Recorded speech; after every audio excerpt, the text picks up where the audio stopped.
ziua! Eu astăzi vă voi prezenta baia mea cea frumoasă, plină de bunătăți pentru față, picioare, mâini și pentru corp.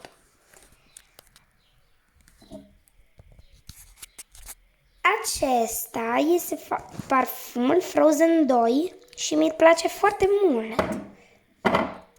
Acesta este parfumul Frozen 1, la fel și acesta. Acesta este parfumul meu pentru gât.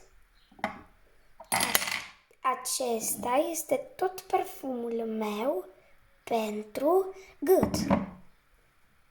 Acesta este pudră. Aceasta este crema mea pentru picioare. Acesta este descălcitorul meu, iar absolut toate sunt a lui mami și a lui tati. Acum eu vă voi prezenta cum mă machez.